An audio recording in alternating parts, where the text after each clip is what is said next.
존엄과 질서를 해칠 우려가 있는 사람의 입정 금지 또는 퇴정을 명할 수 있고, 그 밖에 법정의 질서 유지에 필요한 명령을 할 수 있습니다. 이러한 재판장의 명령에 위반하는 행위를 하거나 폭언, 소란 등의 행위로 법원의 심리를 방해하거나 재판의 위신을 현저하게 훼손한 사람에 대해서는 20일 이내에 감치에 처하거나 100만 원 이하의 과태료를 부과할 수 있습니다. 따라서 본 법정 안에 계신 분들은 모두 재판이 진행되는 동안 엄숙하게 질서를 유지하여 주시고, 이에 관한 재판장의 명령에 따라 주시기 바랍니다. 이제 서울중앙지방법원 2025 고합 1010호 사건의 선고 공판을 진행하겠습니다. 먼저 당사자 및 소송 관계인의 출석을 확인하겠습니다. 특별검사 측에서는 어느 분이 나오셨습니까? 네, 바우스 특별검사부 차병곤, 김다락, 장지영, 김구열, 유승재 검사 출석했습니다. 예. 변호인 측에서는 어느 분이 나오셨습니까? 네, 김홍일, 배보윤, 유정화, 송진우 변호사 출석했습니다. 네. 예, 이제 피고인을 입정하도록 할 것인데, 피고인이 들어오는 동안 소송 관계인 및 방청인들께서는 자리에서 일어나거나 소리를 내지 마시고 착석하신 상태에서 질서를 유지하여 주시기 바랍니다. 피고인 입정하십시오.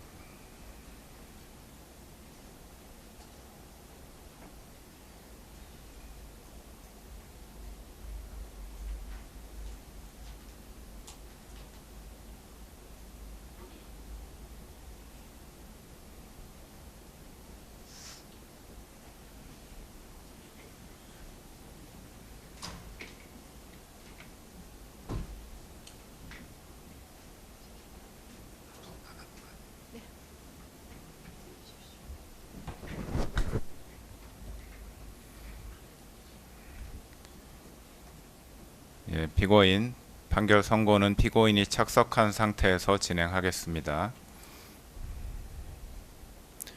판결을 선고하겠습니다. 특별검사가 제출한 공소장에 기재된 피고인에 대한 죄명은 특수공무집행 방해죄, 허위공문서 작성죄, 허위작성 공문서 행사죄, 대통령 기록물 관리에 관한 법률 위반죄, 공용서류 손상죄, 직권남용 권리행사 방해죄, 대통령 등의 경호에 관한 법률 위반 교사죄 및 범인 도피 교사죄입니다. 공소사실의 요지는 다음과 같습니다. 국무위원 심의권 침해 관련 직권남용 권리행사 방해 범행 부분입니다.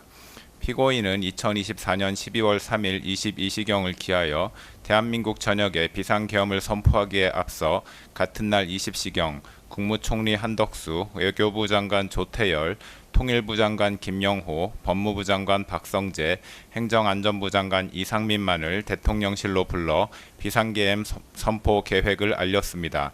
그 다음에 국무회의 의사 정족수를 채우기 위해 국무위원들을 추가로 소집하면서 나머지 13명의 국무위원들 중 자신이 임의로 선정한 기획재정부 장관 최상목, 농림축산식품부 장관 송미령, 보건복지부 장관 조규홍, 중소벤처기업부 장관 오영주, 국토교통부 장관 박상우, 산업통상자원부 장관 안덕근 등 6명에게만 연락하여 이유는 알려주지 않은 채 대통령실로 오도록 지시하고, 이 6명 중 최상목, 송미령, 조규홍, 오영주가 대통령실에 도착하여 국무회의 정족수인 11명이 채워지게 되자 회의를 종료하고 22시 27분경 비상계엄을 선포하였습니다.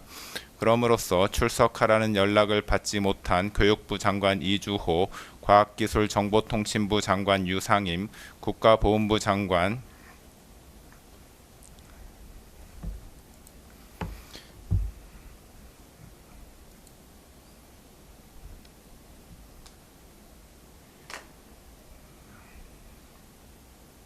강정혜, 문화체육관광부 장관 유인촌, 환경부 장관 김완섭, 고용노동부 장관 김문수, 해양수산부 장관 강도형 등 7명의 국무위원 및 대통령실에 미처 도착하지 못한 박상우, 안덕근 등 2명의 국무위원으로 하여금 국무회의에 출석하여 비상계엄 선포 및 계엄사령관 임명에 관한 심의를 할 수 없도록 함으로써 위 9명의 국무위원들이 국무회의에 출석하여 헌법 질서와 국민의 기본권에 중대한 영향을 미치는 계엄 선포 및 계엄 사령관 임명에 관해 심의할 권리의 행사를 방해하였다는 것입니다.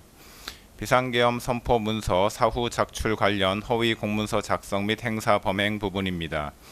2024년 12월 3일 비상계엄 선포를 위해 국무위원 등이 모인 자리에서는 피고인이 국방부 장관 김용현으로부터 비상계엄의 선포를 보고받는 과정에서 국무총리 한덕수를 거치지 아니하였을 뿐만 아니라 피고인의 일방적 비상계엄 선포 후 대통령실 직원이 국무위원들에게 비상계엄 관련 문서에 서명을 요구하였지만 국무위원들이 서명을 거부하여 헌법상 대통령의 국법상 행위에 대한 문서주의 및 부서 제도가 기능하지 못하였습니다.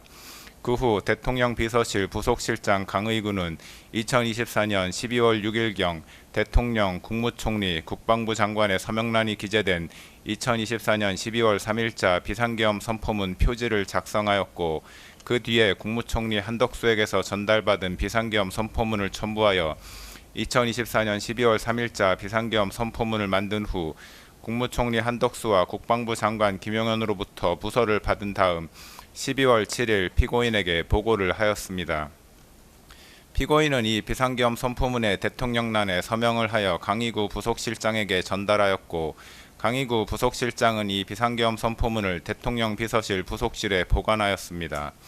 이로써 피고인은 강의구, 한덕수, 김용현과 공모하여 마치 대통령의 국법상 행위인 12월 3일 비상계엄 선포가 국무총리와 국방부 장관이 계엄 선포 전 부서한 문서에 의하여 이루어진 것처럼 보이게 하거나 비상계엄 선포 관련 탄핵 또는 수사 절차 등에 행세할 목적으로 그 직무에 관하여 대통령이 서명하고 국무총리와 국방부 장관이 부서한 2024년 12월 3일자 비상계엄 선포문을 허위로 작성하고 그 무렵 이를 대통령 비서실 부속실에 보관하는 방법으로 행사하였다는 것입니다.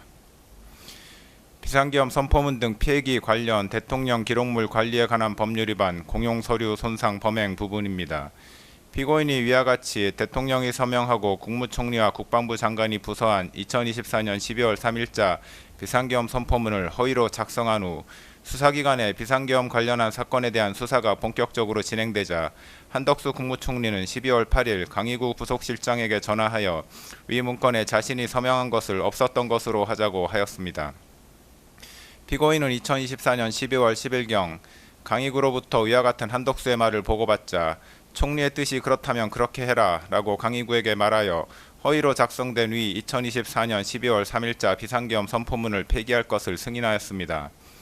이에 강의구가 위 문서를 문서 3단계에 넣어 파쇄하는 방법으로 폐기함으로써 피고인은 한덕수, 강의구와 공모하여 무단으로 대통령 기록물인 동시에 공무소에서 사용하는 서류인 위 비상계엄 선포문을 손상하였다는 것입니다. 비상계엄에 따른 정치적, 사법적 위기 타개를 위한 허위 공보 관련 직권남용 권리 행사 방해 범행 부분입니다. 2024년 12월 4일 비상계엄 해제 발표 이후 국회와 언론에서는 피고인의 비상계엄 선포 행위는 실체적, 절차적 요건을 갖추지 못한 것으로 위헌, 위법적 행위에 해당하고 탄핵 사유에 해당한다는 문제 제기가 지속되었고 검찰, 공수처, 경찰 등 수사기관이 피고인과 공범들에 대해 내란죄 등의 수사에 착수하였으며 나아가 야당 의원 191명이 대통령 탄핵 소추안까지 발의하는 상황에 이르는 등 국내외적으로 정치적, 사법적 위기에 처하게 되었습니다. 이에 피고인은 홍보수석실 해외 홍보비서관 겸 외신 대변인을 활용해 외신을 상대로 정당한 목적으로 적법한 절차에 따라 비상계엄을 선포하고 시행한 것처럼 거짓 홍보하여 국내외 부정적 여론을 무마하기로 마음먹고 2024년 12월 4일 오후경 해외 홍보 비서관 겸 외신 대변인에게 전화하여 국회의원 과반수의 비상계엄 해제 요구 요건을 알고 있었지만 의원들의 국회 출입을 통제하지 않았다. 국회가 동의 여부를 판단할 수 있도록 국회의원의 본회의장 진입을 막지 않았다. 대통령으로서 헌정 파괴 세력으로부터 자유민주주의 헌법 질서를 지키기 위한 액션은 했지만 합헌적 틀 안에서 행동을 취했다. 현재의 국정마비 상황을 일단 타개하고 질서를 회복하기 위한 것이 목표였다. 헌정질서 파괴의 뜻은 추호도 없었다라는 내용의 프레스 가이던스 즉 PG를 작성하게 하고 이를 외신들에게 전파하도록 지시하였습니다.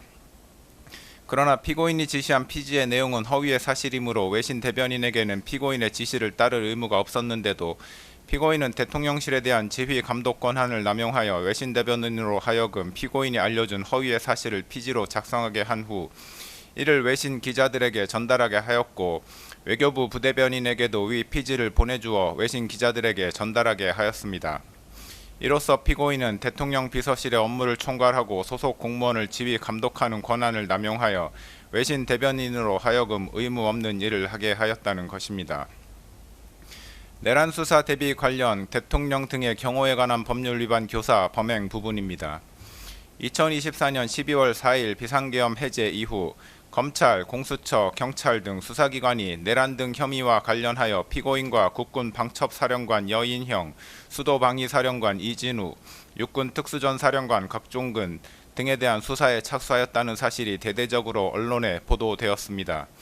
그러자 피고인은 2024년 12월 7일 군 사령관들에게 지급한 비화폰을 관리하는 경호처 차장 김성훈에게 전화하여 경호처의 비화폰 관리 담당자로 하여금 여인형, 이진우, 곽종근이 사용하는 비화폰 단말기의 통화 기록 등 정보를 수사기관이 볼 수 없도록 조치하게 하라고 지시하였습니다.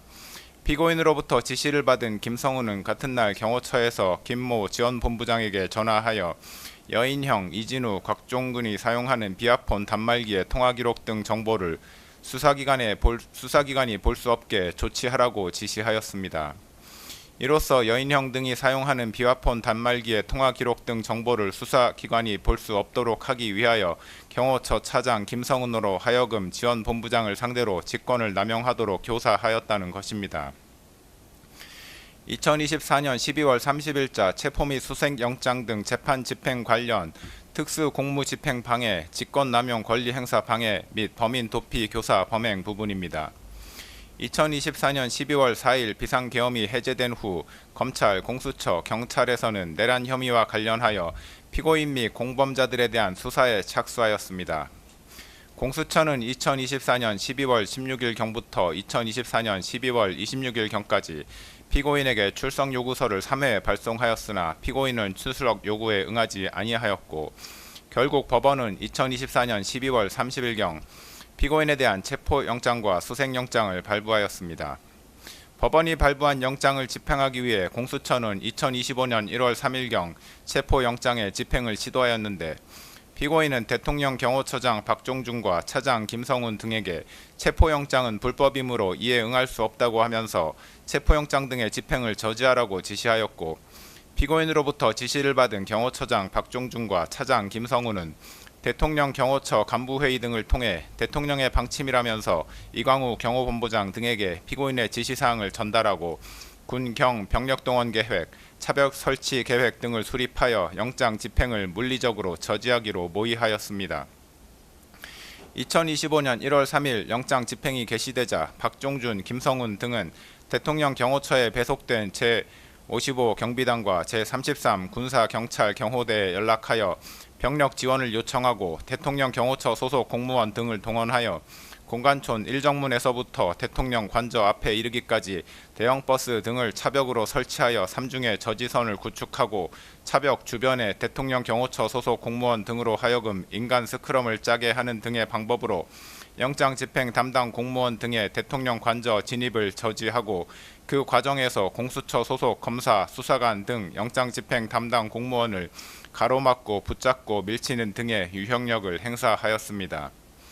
이로써 피고인은 박종준, 김성훈, 이광우와 공모하여 경호처 소속 공무원 등 인적 물적 자원을 동원하여 법원이 발부한 체포영장 등 재판의 집행 업무를 수행하는 공무원의 직무 집행을 방해하고 직권을 남용하여 경호처 소속 공무원 등으로 하여금 영장 집행 담당 공무원들에게 유형력을 행사하게 하는 등 의무 없는 일을 하게 하였으며 박종준, 김성훈, 이광우로 하여금 피고인을 도피하게 하도록 교사하였다는 것입니다.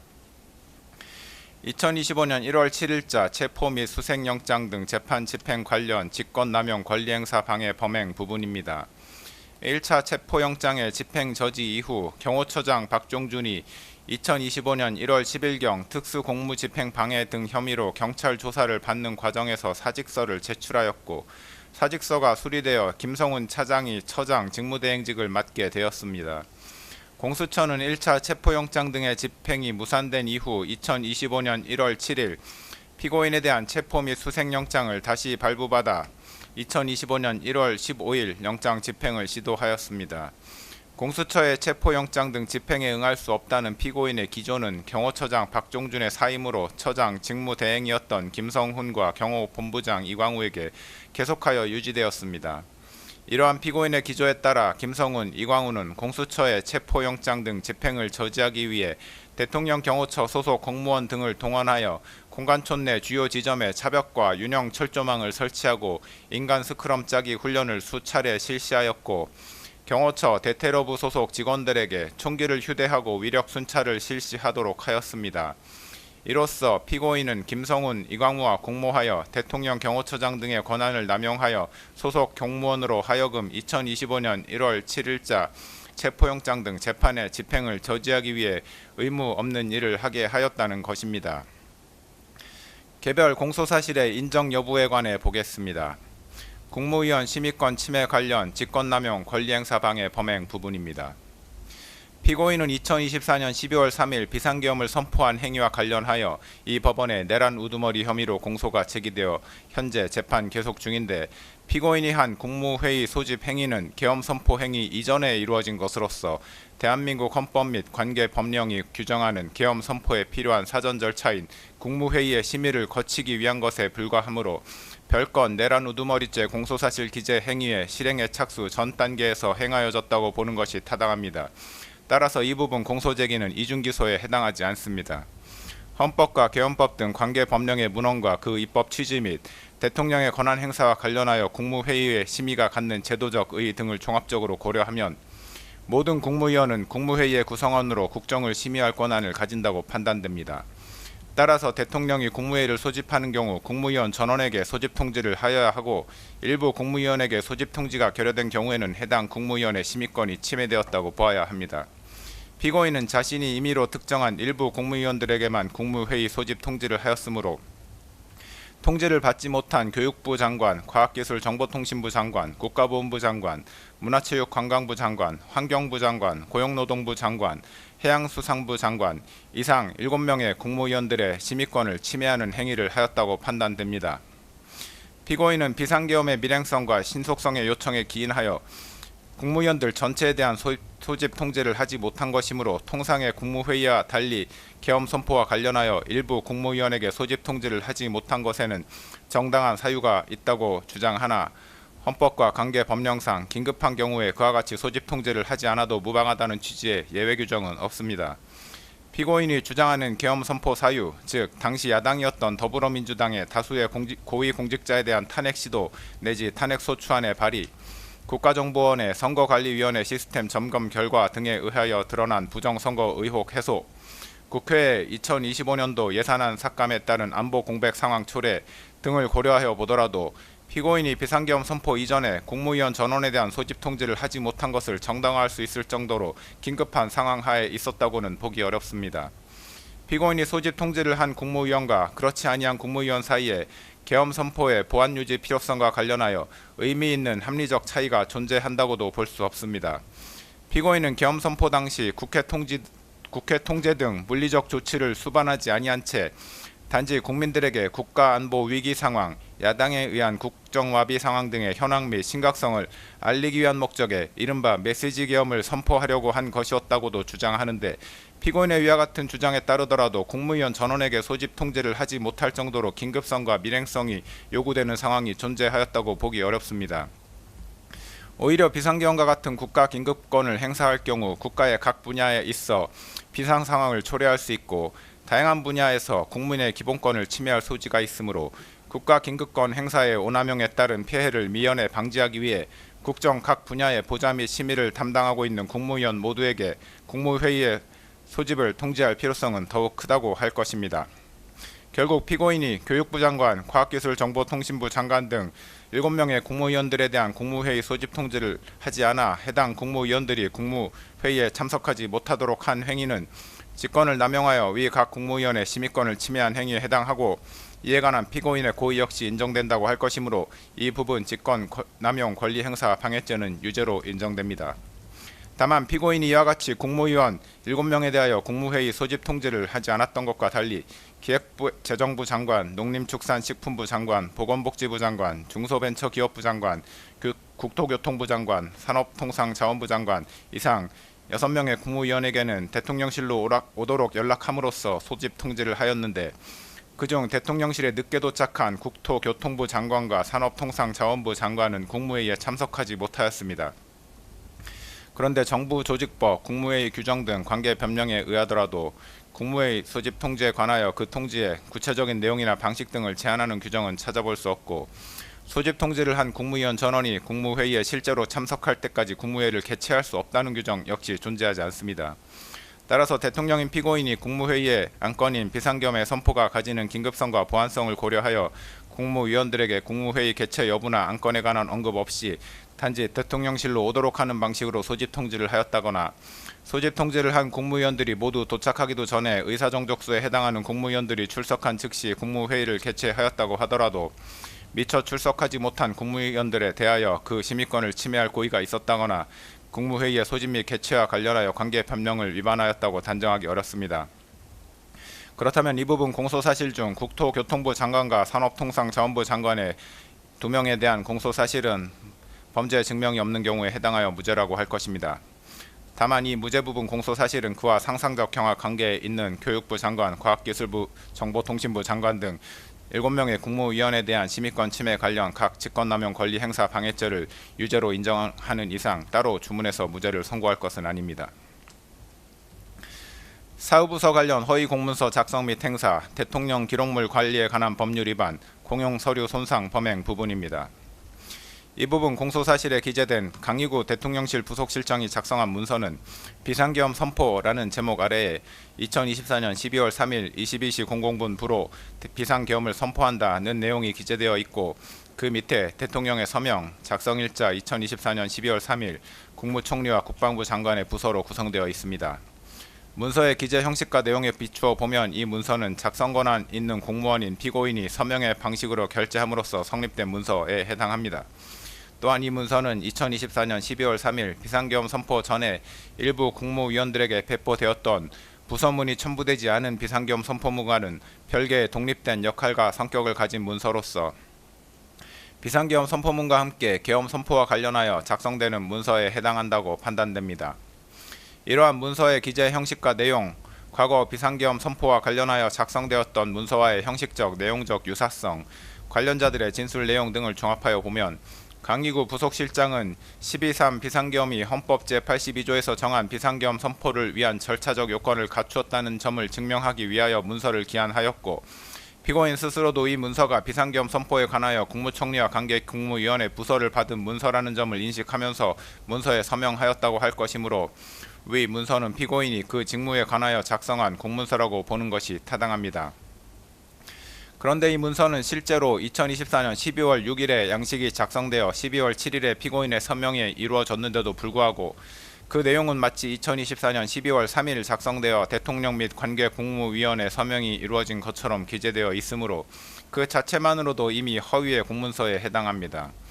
또한 이 문서의 내용은 대통령인 피고인이 비상계엄 선포 당일인 2024년 12월 3일 관계 국무위원인 국방부 장관과 국무총리의 부서 및 피고인의 결재를 거쳐 문서로서 계엄을 선포한 것처럼 기재되어 있는데, 실제로는 피고인이 계엄을 선포하기 전에 관계 국무위원회 부서가 이루어지지 않았으므로 이 점에서도 이 문서의 내용은 허위입니다. 피고인은 강희구 부속실장이 가져온 위 문서를 보고 서명을 하였고, 서명 당시 문서에 기재된 작성 및 결재 일자와 실제 작성 및 결재 일자가 상이하다는 점 및 계엄 선포 전에 관계 국무위원회 부서가 이루어지지 않았는데도 불구하고 위 문서에 마치 계엄 선포 전에 국방부 장관과 국무총리의 부서가 이루어진 것처럼 기재되어 있다는 점을 명확히 인지하면서 문서에 서명하였으므로 허위 공문서 작성죄 고의가 있었다고 충분히 인정됩니다.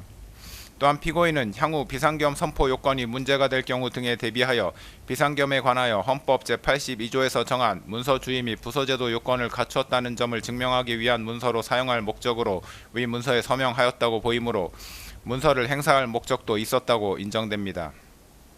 결국 피고인에 대한 허위 공문서 작성죄 공소사실은 유죄로 인정됩니다. 허위 작성 공문서 행사죄에 관하여 봅니다. 허위 작성 공문서 행사죄가 성립하기 위해서는 허위 공문서를 문서가 허위 작성되었다는 사정을 알지 못하는 사람들도 열람할 수 있게 하는 등 문서에 관한 공공의 신용을 위태롭게 하는 행위가 존재한다고 볼 수 있어야 합니다. 그런데 강희구 부속실장은 2024년 12월 7일 작성한 부서문서에 대한 서명이 완료된 후 이를 자신의 사무실 책상 서랍 안에 보관하였다가 한덕수 국무총리에게서 폐기 요청을 받고서 피고인에게 이를 보고한 후 2024년 12월 10일 폐기하였습니다. 강희구 부속실장은 그동안 이를 다른 사람에게 제시하거나 외부에 공고 내지 제출하는 등의 행위는 하지 않았던 것으로 보입니다.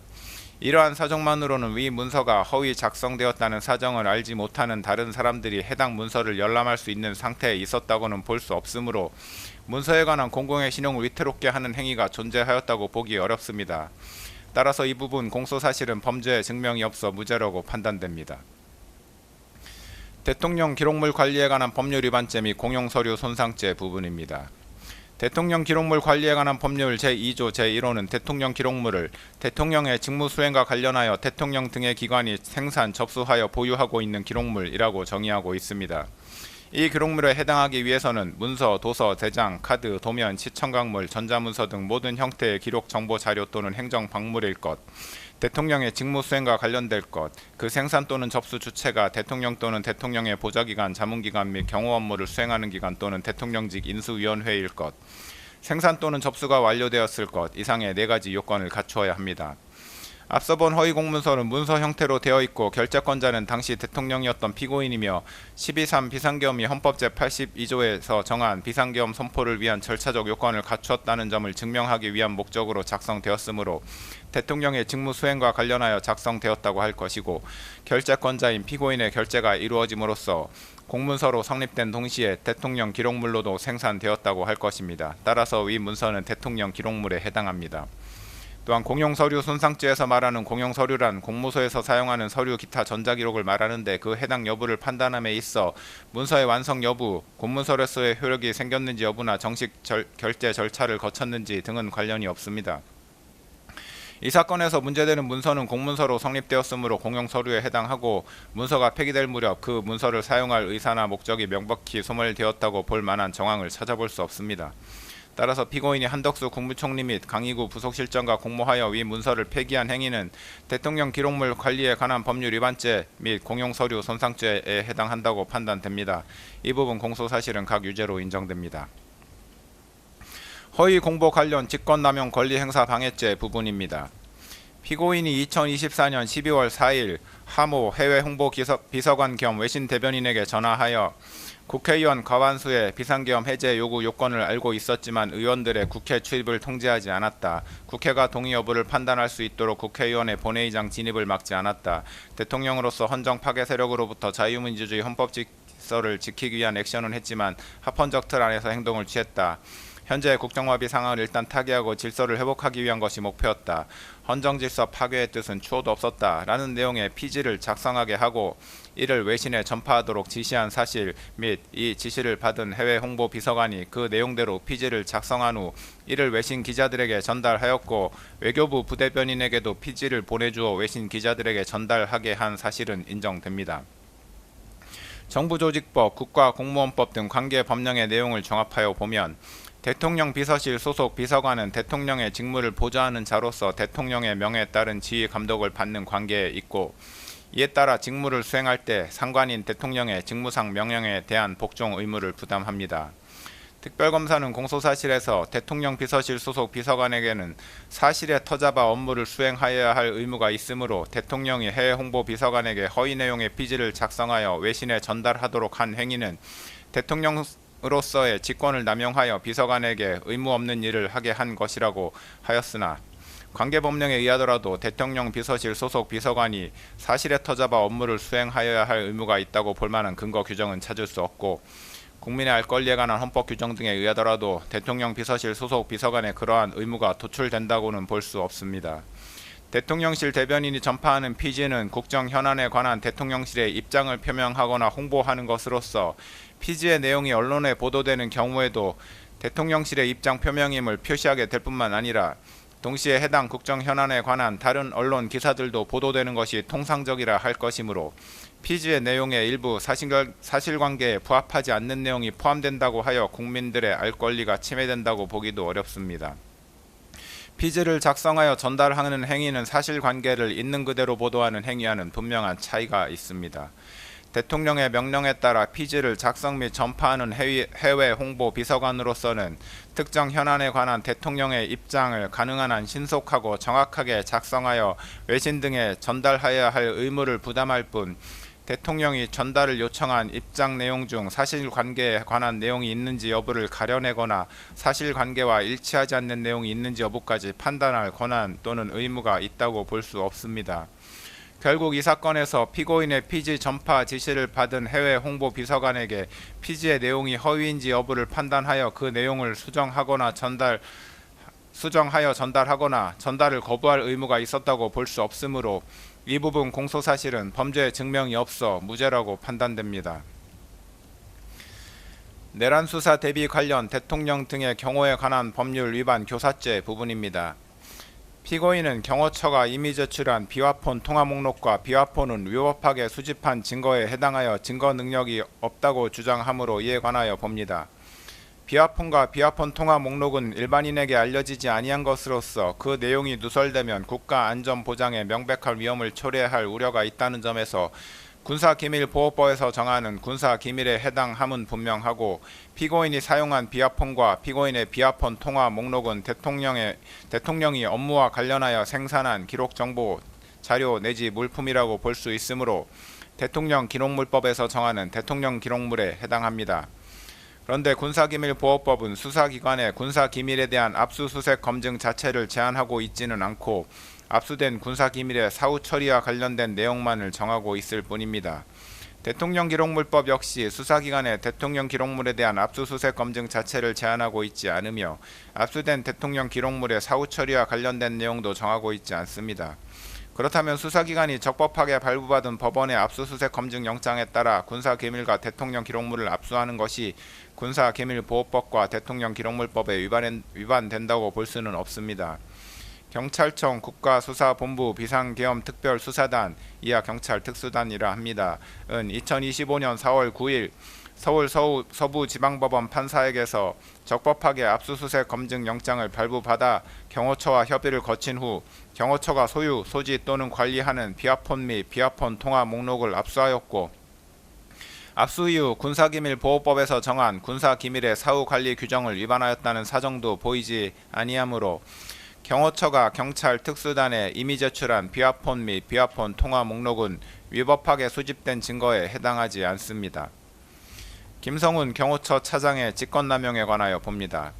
국방부는 2024년 12월 6일 곽종근 특수전사령관, 이진우 수도방위 사령관, 여인영 방첩사령관에 대하여 직무정지 처분을 하였는데 경호처장이 위 군사령관들에 대한 암호자재 취급 인가를 해제하지는 않았으므로 군사령관들에 대한 암호자재 취급 인가 자체는 여전히 유효하였다고 보입니다.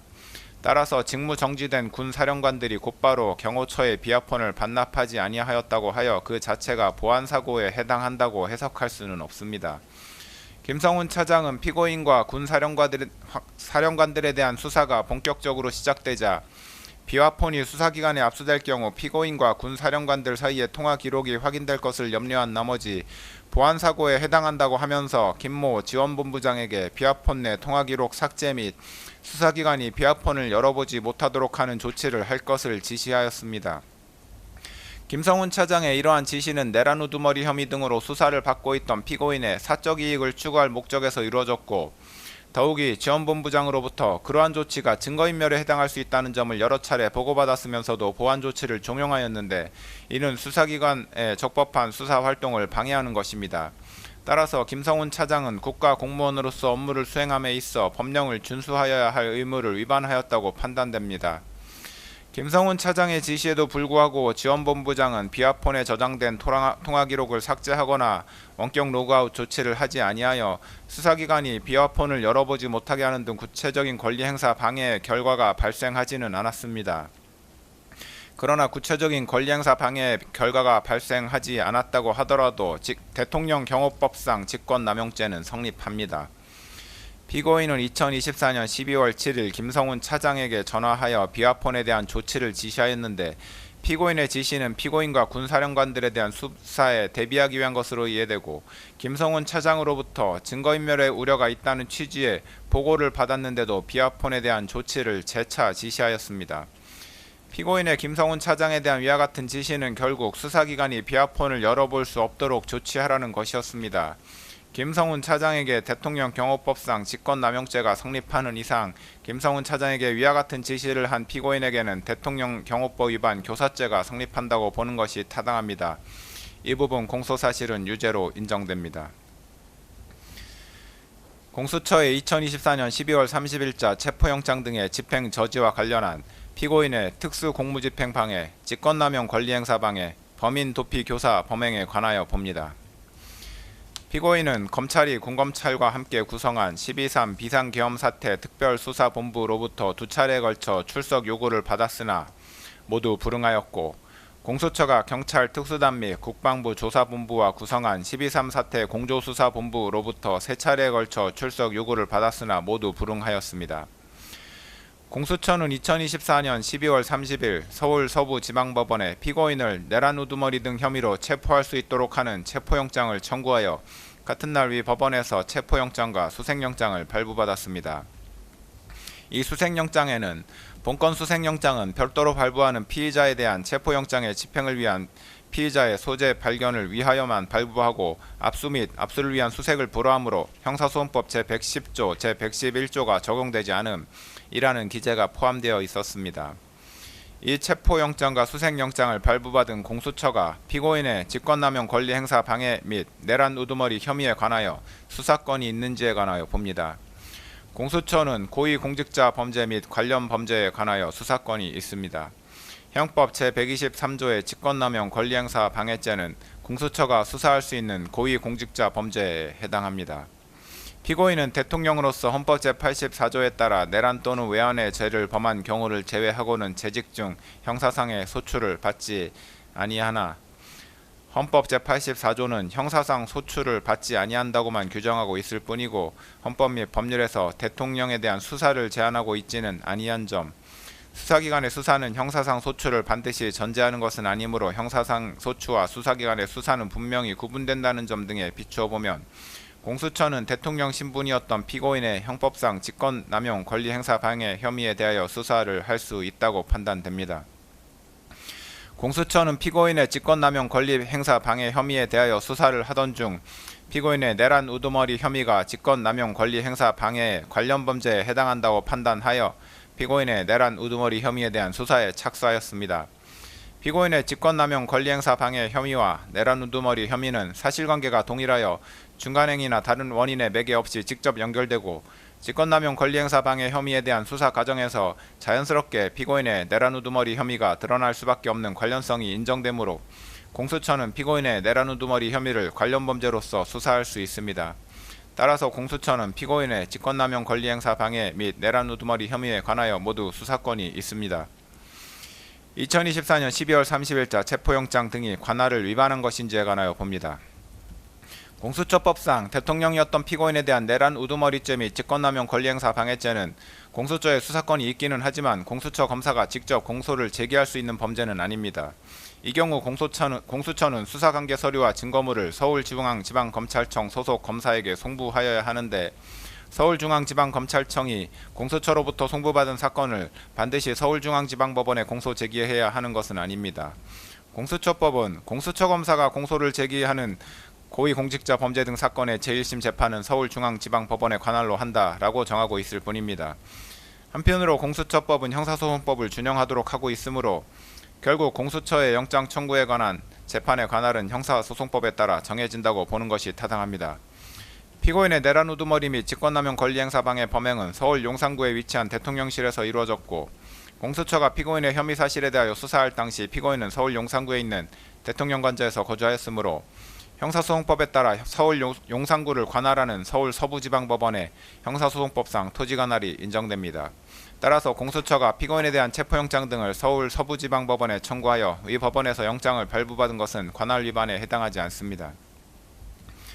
서울 서부지방법원의 2024년 12월 3일자 수색영장에 본건 수색영장은 별도로 발부하는 피의자에 대한 체포영장의 집행을 위한 피의자의 소재 발견을 위하여만 발부하고 압수 및 압수를 위한 수색을 보라하므로 형사소송법 제110조 제111조가 적용되지 않음 이라고 기재되어 있는 것으로 인하여 이 영장이 위법 무효인지에 관하여 봅니다. 형사소송법 제110조 제1항은 군사상 비밀을 요하는 장소는 그 책임자의 승낙 없이는 압수 또는 수색할 수 없다고 규정합니다. 이 조항이 군사상 비밀이라는 대상 또는 목적물에 관한 규정인지 군사상 비밀을 요하는 장소라는 장소적 제한에 관한 규정인지가 불분명하나 군사상 비밀이라는 대상 또는 목적물에 관한 규정으로 이해하는 것이 타당합니다. 그렇다면 군사상 비밀은 물건의 발견을 목적으로 하는 수색의 경우에는 위 조항에 따라 책임자의 승낙이 없이는 수색을 할 수 없지만 군사상 비밀을 요하는 장소에서 피의자를 체포하기 위한 수색의 경우에는 위 조항이 적용되지 않는다고 해석해야 할 것입니다. 나아가 위 조항은 수사기관의 압수 또는 수색과 같은 대물적 강제처분에 관한 것이므로 체포와 같은 대인적 강제처분에 있어서는 적용되지 않음이 분명합니다. 그렇다면 군사상 비밀을 요하는 장소에서 피의자를 체포하기 위한 수색 및 그에 따른 체포에 관하여는 형사소송법 제110조가 적용되지 않으므로 책임자의 승낙이 없었다고 하더라도 위법하다고 볼 수 없습니다. 서울 서부지방법원 영장 담당 판사가 일부 기각 취지를 밝히면서 형사소송법 제110조 제111조가 적용되지 않음이라고 기재하였더라도 이와 같은 내용이 새로운 법률적인 효과를 발생시키는 것은 아닙니다. 그렇다면 설령 형사소송법 제110조가 장소적 제한에 관한 규정에 해당하기 때문에 군사상 비밀을 요하는 장소에서 피의자를 체포하기 위한 수색의 경우에도 책임자의 승낙을 받아야 한다고 해석하더라도 수색영장에 기재된 형사소송법 제110조 111조가 적용되지 않음 이라는 내용은 무익적인 기재사항에 불과하다고 보아야 할 것이므로 그 부분을 제외한 나머지 부분에 관하여 수색영장은 여전히 유효하다고 판단됩니다. 결국 이 수색영장은 헌법과 법률 조항에 위배되지 아니하므로 유효한 영장이라고 할 것입니다. 대통령 관저를 포함한 공관촌이 형사소송법 제110조 제1항에서 정하는 군사상 비밀을 요하는 장소임은 분명하고 그 책임자는 박종준 경호처장이었습니다.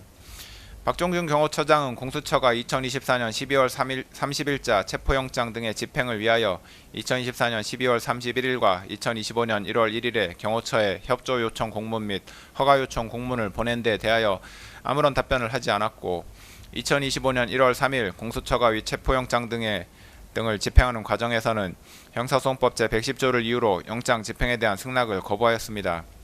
그런데 군사상 비밀을 요하는 장소에서 피의자를 체포하기 위한 수색 및 그에 따른 체포에 관해서는 형사소송법 제110조가 적용되지 않으므로 책임자의 승낙이 없다고 하더라도 체포영장 집행을 위한 수색 및 체포가 위법하다고 볼 수 없습니다.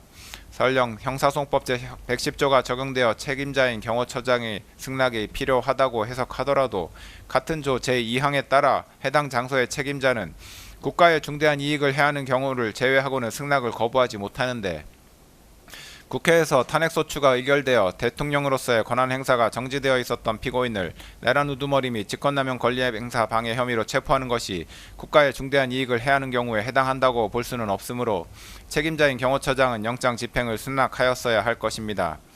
따라서 경호처장의 수색영장 집행 승낙 거부는 형사소송법 제110조 제2항을 위반한 것으로 그 효력이 없다고 보아야 하므로 어떻게 보더라도 공수처가 경호처장의 승낙 없이 2024년 12월 30일자 체포영장 등의 집행에 나아간 것은 적법합니다.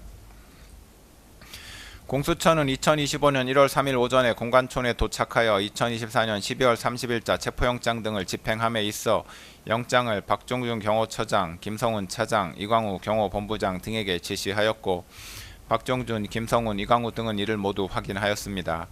비록 공수처가 당시 공관촌 제1정문 앞에 나와있던 도모 변호사에게 체포영장 등을 제시하지는 않았던 것으로 보이나 당시 위 변호사는 이 사건에 관한 피고인의 변호인이 아니었으므로 공수처가 피고인의 변호인 조력권을 침해하였다거나 영장 집행이 위법하였다고 볼 수 없습니다. 2024년 12월 30일자 체포영장 등에 기재된 수색 장소는 대통령 관저가 있는 서울 용산구 한남대로의 특정한 한 개의 집원뿐이었는데 공수처는 2025년 1월 3일에 체포영장 등을 집행함에 있어 대통령 관저 외곽 1정문 지역을 지나 영장에 기재된 수색 장소에 이르기까지 영장에 기재된 지번 외의 지번에 해당하는 지역들을 지나갔습니다.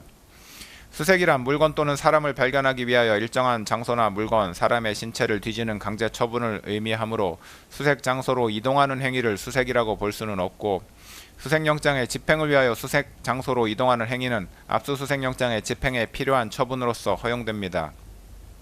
다만 집행의 목적을 달성하기 위한 필요 최소한도의 범위 내에서 그 수단과 목적에 비추어 사회통념상 상당한 행위여야 하는데, 당시 공수처가 영장에 기재된 수색 장소로 이동하기 위해서는 대통령 관저 외곽 1정문 지역 등을 지날 수밖에 없었고, 영장 집행 담당 공무원 등이 수색 장소로 이동하였던 것 외에 수색 장소에 기재되지 아니한 곳에서 수색 행위를 하였다는 정황은 보이지 않습니다. 따라서 영장 집행 담당 공무원 등이 수색 장소로 이동하기 위하여 수색영장에 기재되지 아니한 다른 지역을 통과한 행위는 수색영장 집행에 필요한 처분에 해당하여 적법합니다. 2024년 12월 30일자 체포영장 등을 집행하는 과정에서 영장 집행 담당 공무원 등은 공관촌 내에서 사진 또는 동영상을 촬영하여 체증을 하였습니다. 공관촌이 군사기지 및 군사시설보호법에서 정하고 있는 군사기지 또는 군사시설에 해당함은 분명합니다. 그런데 대통령 관저의 주둔지 부대장인 제55 경비단장은 수사기관에서 영장집행 담당 공무원 등의 출입을 허가하였다고 진술하였습니다. 또한 군사기지법에 따르면 군사기지 또는 군사시설의 촬영은 허용되지 않지만, 관련 법조문 해석상 수사기관이 수색영장의 집행에 필요한 처분으로서 촬영을 하는 것이 전면 금지된다고 볼 수는 없고, 목적 달성의 필요 최소한의 범위 내에서 허용된다고 보입니다. 체증 영상 및 사진을 촬영한 주체는 수사기관이고, 촬영 목적도 범죄수사 및 재판 과정에서 증거로 사용하기 위한 것이었던 것으로 보이며, 이로 인하여 군사기지 및 군사시설 보호에 어떠한 장애가 발생한 것으로 보이지도 않습니다. 체증 영상 및 사진의 공관촌의 전체적인 구조, 구체적인 경호 계획 등과 같은 높은 수준의 보안을 요하는 군사상 비밀이 촬영되지도 않았습니다. 이러한 사정들에 비춰보면 체증 영상 및 사진은 목적 달성을 위한 필요 최소한의 범위 내에서 촬영된 것으로 보이므로 군사기지법을 위반하였다고 볼 수 없습니다. 결국 영장 집행 담당 공무원 등의 2024년 12월 30일자 체포영장 등 집행은 적법하였고, 이 과정에서 촬영되고 이후 편집된 체증 자료 및 이러한 체증 자료를 제시하고 관련자들을 신문한 결과를 기재한 진술조서 등은 모두 적법하게 수집한 증거로 판단됩니다. 2024년 12월 30일자 체포영장 집행 전에 박종준 경호처장은 김성훈 차장, 경호처 각 본부장, 경찰관리관, 군사관리관 등과 함께 간부회의를 하면서 체포영장 등의 집행에 응할 수 없다는 방침을 밝혔고, 김성훈 차장, 이광우 경호본부장 등과 함께 관저지역 침투에 대비하여 1, 2, 3차에 걸쳐 차벽을 설치한다는 내용의 차벽 설치 계획을 수립하고 차벽을 설치하였으며, 제55 경비단, 제33 군사경찰 경호대 병력을 동원하라는 지시를 하였습니다. 이후 2025년 1월 3일 오전에 공수처에서 2024년 12월 30일자 체포영장 등을 집행하기 위해 공관촌 1정문에 도착한 후 1정문을 밀어서 공관촌 내부로 진입하자, 박종준 경호처장은 김성훈 차장과 이광우 경호본부장에게 영장집행 담당 공무원 등의 공관촌 내 진입을 차단하라고 지시하였습니다. 박종준 경호처장 등의 지시에 따라 경호처 소속 공무원들은 차벽 설치 계획에 따라 마련된 1차, 2차, 3차 저지선에서 영장 집행 담당 공무원 등에게 유영력을 행사하며 영장 집행을 저지하였습니다. 결국 그날 영장 집행에 나아갔던 공수처 검사들과 담당 공무원 등은 영장 집행을 중단하고 복귀하였습니다. 이와 같이 박종균 경호처장, 김성훈 차장, 이광우 경호본부장은 이 부분 공소사실 기재 범행을 사전에 공모하였고, 이러한 공모에 따라 영장 집행 담당 공무원 등이 2024년 12월 30일자 체포영장 등을 집행하지 못하도록 경호처 소속 공무원들을 지휘하여 경호처 소속 공무원들이 영장 집행 담당 공무원 등에게 유영력을 행사하도록 한 사실이 인정됩니다.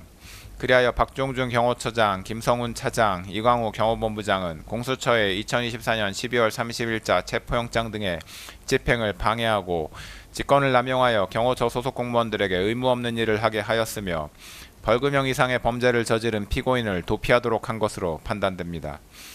특별검사는 공소사실에서 김신 경호처 가족경호부장도 박종준 경호처장 등과 공모하여 이 범행을 한 것으로 기재하였으나, 가족경호부장의 지위에 있었던 김신은 본부장급이 참여하는 간부회의에 참석하지 않았던 것으로 보이고, 가족 데스크에 추가로 비치되었던 3단본과 케이블 타이의 비치를 자신이 지시하지도 않은 것으로 보이는 점 등에 비추어 보면 제출된 증거만으로는 김신익, 박정준 경호처장 등과 이 부분 범행을 공모하였다고 인정하기 어렵습니다. 피고인은 2024년 12월 3일 비상계엄을 선포하고 그 다음날 비상계엄을 해제한 이후 공수처, 경찰청 국가수사본부, 검찰 등 수사기관이 대통령 관저에 대한 압수수색을 할 것을 염려하여 2024년 12월 8일 국방부 장관 공간에 대한 경찰 특수단의 압수수색영장 집행 당시 김성훈에게 압수수색에 응하지 말라고 지시하고 경찰 특수단 소속 수사관이 국방부 장관 공간에 출입한 사실을 보고받아 알게 되자 박종준 경호처장을 크게 질책하였습니다. 피고인은 비상계엄 해제 이후부터 줄곧 자신에 대한 수사기관의 수사에 불만을 가지면서 수사에 협조할 의사가 없음을 박종준 경호처장, 김성훈 차장 등에게 여러 차례 밝혔고 이러한 피고인의 입장은 공수처의 2024년 12월 30일자 영장 집행 당시에도 유지되었습니다. 박종준 처장과 김성훈 차장은 이와 같은 피고인의 언급을 체포영장 등에 대한 불응지시로 받아들였고 체포영장 집행에 대비하여 차벽 설치, 인력 동원 등 구체적인 계획을 수립하였습니다. 피고인은 박종준 처장과 김성훈 차장으로부터 영장 집행 담당 공무원 등이 2024년 12월 30일자 체포영장 등을 집행하기 위하여 공관촌에 진입하는 과정, 이를 경호처 소속 공무원들이 저지하는 과정, 공수처 검사와 박종준 처장이 협의하는 과정 등 전반적인 2024년 12월 30일자 체포영장 등의 집행 과정을 보고받았고 공수처 검사가 이정문을 확인하지 못하도록 하는 등 공수처의 2024년 12월 30일자 체포영장 등 집행에 불응하겠다는 입장을 보였습니다. 피고인이 2014년 12월 12일부터 국회 탄핵소추 의결로 인하여 권한 행사가 정지되었기 때문에 그때부터 2025년 1월 3일까지 대통령으로서 직무 권한을 가지지 못하였음은 분명하나 이 부분 공소사실은 피고인이 박종준 경호처장, 김성훈 차장, 이광우 경호본부장과 공모하여 그들의 직권을 남용하여 경호처 소속 공무원으로 하여금 의무 없는 일을 하게 하였다는 것이고 형법 제33조 본문에 따라 신분범의 경우 비신분자와 공범이 될 수 있으므로 피고인에 대해서 직권남용 권리행사 방해죄, 공모, 공동, 정범이 충분히 성립합니다. 따라서 피고인에 대한 이 부분 특수공무집행 방해죄, 직권남용 권리행사 방해죄, 범인도피 교사죄의 공소사실은 모두 유죄로 인정됩니다. 2025년 1월 7일자 체포영장 등의 집행과 관련한 피고인의 직권남용 권리행사 방해 범행에 관하여 봅니다. 공수처는 2024년 12월 30일자 체포영장 등의 유효기간이 만료되자 2025년 1월 6일 서울 서부지방법원에 피고인에 대한 체포 및 수색영장을 다시 청구하여 1월 7일에 이를 발부받았습니다. 이후 공수처는 2025년 1월 15일에 이 체포영장 등을 집행하였습니다.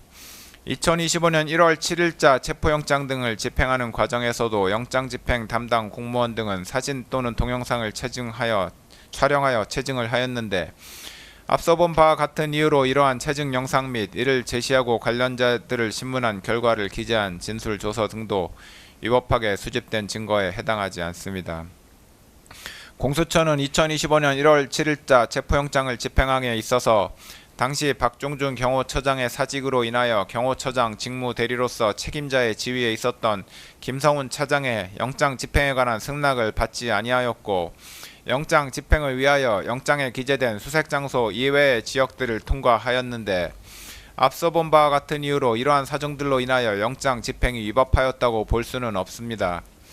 2024년 12월 30일자 체포영장 등의 집행이 저지된 이후에도 박종준 처장, 김성훈 차장, 이광우 경호본부장 등 경호처 지휘부는 영장 집행에 응할 수 없다는 입장을 그대로 유지하였고 박종준이 경호처장에서 사직한 이후 김성훈 차장과 이광우 경호본부장은 경호처 소속 공무원들에게 공수처의 영장 집행에 대해서 더욱 강경한 입장을 피력하면서 영장 집행에 대비하여 차벽 및 윤형 철조망 설치, 인간 스크럼 훈련, 총기 배치와 위력 순찰을 지시하였습니다.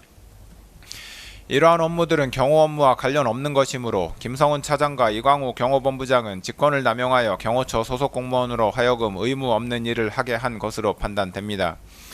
공수처의 수사에 응할 수 없다는 피고인의 입장은 2025년 1월 3일 공수처의 영장 집행이 저지된 이후에도 그대로 유지됐고 피고인은 경호처 부장급 직원들과 가진 오찬 행사에서 위력 순찰 등을 지시하였으며 이에 따라 김성훈 차장과 이광우 경호본부장은 경호처 대테러 부장에게 실제로 위력 순찰을 지시하였습니다.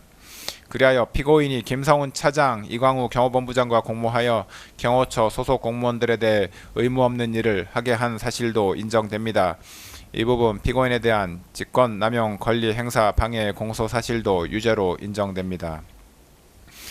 이상에서 본 바와 같이 공소사실 중 국무위원들의 심의권 침해 관련 직권남용 권리행사 방해죄 중 소집 통지를 받지 못했던 국무위원 7인에 대한 부분, 허위공문서 작성죄, 대통령 기록물 관리에 관한 법률 위반죄, 공용서류 손상죄, 대통령 등의 경호에 관한 법률 위반 교사죄, 특수공무집행 방해죄, 1차 체포 및 수색영장 집행 저지 관련 직권남용 권리행사 방해죄 및 2차 체포 및 수색영장 집행 저지 관련 직권남용 권리행사 방해죄, 범인도피 교사죄는 각 유죄로 인정되고 국무위원들의 심의권 침해 관련 직권남용 권리행사 방해죄 중 소집 통지를 받았으나 미처 출석하지 못한 국무위원 2인에 대한 부분, 허위 작성 공문서 행사죄, 허위 공보 관련 직권남용 권리행사 방해죄는 각 무죄로 판단됩니다. 유죄로 인정된 부분에 관한 양형의 이유를 보겠습니다. 유죄로 인정된 범죄들은 일부 상상적 경합범 관계 및 실체적 경합범 관계에 있으므로 형법과 관련 법률에 따라 법률상 처단형의 범위를 산정하면 피고인에 대하여 징역 1개월 이상, 징역 11년 3개월 이하의 형을 선고할 수 있습니다. 그중 양형 기준이 설정되어 있는 범죄인 특수공무집행방해죄, 공용서류 손상죄, 허위 공문서 작성죄에 관한 권고 형량의 범위를 봅니다. 이 사건 특수공무집행방해죄는 제1유형인 공무집행방해, 직무강요에 해당하고 가중요소에 해당하는 특별가중요소로서 비난할 만한 범행동기, 단체 다중의 위력을 보이거나 위험한 물건을 휴대한 경우, 공무방해 정도가 중한 경우가 있으므로 특별 조정된 가중 영역에 해당하여 권고형의 범위는 징역 1년에서 6년이 됩니다. 공용서류 손상죄는 제1유형인 공용물 무효에 해당하고 특별 양형인자는 없으므로 기본 영역에 해당하여 권고형의 범위는 징역 6개월에서 1년 6개월이 됩니다. 허위공문서 작성죄는 제1유형인 소극적 목적에 해당하고 특별 양형인자는 없으므로 기본 영역에 해당하여 권고형의 범위는 징역 4개월에서 10개월이 됩니다. 이에 대하여 다수범죄 처리 기준에 따른 권고형의 범위를 산출하면 징역 1년에서 징역 11년 3개월까지가 됩니다. 구체적인 양형 이유에 관하여 봅니다. 국가긴급권의 행사인 계엄선포는 전 국가적 혼란을 초래하고 국민의 기본권을 다각도에서 침해할 위험성이 매우 크다 할 것이므로 국가적 위기 상황을 타개하기 위한 다른 수단과 방법이 없는 지극히 예외적인 경우에 한하여 이루어져야 합니다. 대한민국 헌법 및 계엄법에서 계엄 선포에 관하여 국무회의의 심의를 특별히 명시하고 있는 것 역시 이와 같은 위험성을 가진 대통령의 국가긴급권 행사 권한의 온남용을 막고 그 독단을 견제하기 위함이므로 대통령으로서는 계엄 선포 여부를 결정함에 있어 평시의 국가 현안에 관한 국무회의에 있어서보다 국무위원 전원의 의견을 더욱 경청하고 신중을 기하였어야 합니다. 그런데 피고인은 12.3 비상계엄 선포에 관하여 전례 없이 자신이 특정한 일부의 국무위원들에게만 국무회의 소집을 통지하여 국무회의를 개최함으로써 헌법과 계엄법의 규정을 정면으로 위반하여 통지를 받지 못한 국무위원들의 심의권을 침해하였습니다. 피고인은 이에 그치지 않고 더 나아가 계엄 선포에 관하여 헌법에서 정한 국무총리 및 관계 국무위원회 사전 부서가 적법하게 이루어진 것처럼 허위로 문서를 작성하는 데 가담하였고 이후 대통령 기록물이자 공용서류에 해당하는 이 문서를 적법한 절차에 의하지 않고 임의로 폐기하였습니다. 피고인은 대통령으로서 누구보다 헌법을 소화하고 법질서를 준수할 의무가 있는데도 도리어 헌법과 관련 법령에서 대통령의 독단과 권력의 남용을 방지하기 위하여 규정한 절차적 요건을 경시하는 태도를 보였으므로 이는 비난받아 마땅합니다. 한편 피고인은 대통령으로서 법질서를 존중할 의무를 부담하는데도 이를 저버린 채 비상계엄 선포와 관련한 범죄 혐의로 수사를 받는 과정에서 경호처 소속 공무원들을 이용하여 자신에 대한 수사기관의 적법한 영장 집행을 저지하거나 증거인멸을 시도하였습니다. 특히 피고인은 자신이 대통령으로서 가지는 막강한 영향력을 남용하여 경호처 소속 공무원들로 하여금 적법한 영장 집행을 저지하게 하였는데 이는 일신의 안위와 사적인 이익을 위하여 대한민국에 충성하는 경호처 소속 공무원들을 사실상 사병화한 것입니다. 이와 같은 공무집행 방해 범행은 정당한 공권력 행사를 무력화시키고 국가의 법질서 기능을 저해하는 중대한 범죄에 해당하는 점, 피고인이 범행에 이르게 된 경위, 구체적인 범행 내용 등에 비춰 보면 피고인의 죄질이 매우 좋지 아니합니다. 그런데도 피고인은 이 사건 범행에 관하여 납득하기 어려운 변명으로 일관하면서 자신의 잘못을 반성하는 태도를 전혀 보이고 있지 아니합니다. 이와 같은 점들에다가 당시 대통령이었던 피고인의 이 사건 범행으로 인하여 훼손된 법치주의를 바로 세울 필요성이 있는 점 등을 더하여 볼 때 피고인에게는 그 죄책에 상응하는 엄중한 처벌이 필요합니다. 다만 허위 공문서 작성, 대통령 기록물 관리에 관한 법률 위반 및 공용서류 손상 범행의 경우 피고인이 적극적으로 범행을 주도하거나 확정적인 계획하에 범행하였다고는 보기 어려운 점, 형사처벌을 받은 전력이 없는 초범인 점 등을 피고인에게 유리한 정상으로 참작하고 그 밖에 피고인의 나이, 성행, 환경, 범행의 동기와 경위, 수단과 결과, 범행 후의 정황 등 이 사건 기록과 변론에 나타난 양형의 조건이 되는 여러 사정들을 종합하여 형을 정하기로 합니다. 이상의 이유로 다음과 같이 판결을 선고합니다. 피고인 일어서십시오. 주문. 피고인을 징역 5년에 처한다. 이 사건 공소사실 중 허위 작성 공문서 행사의 점 및 허위 공보 관련 직권남용 권리 행사 방해의 점은 각 무죄. 피고인은 이 판결에 불복이 있으면 오늘부터 7일 이내에 이 법원에 항소장을 제출하여 항소할 수 있습니다. 이상으로 판결 선고를 마쳤습니다. 피고인은 퇴정하십시오.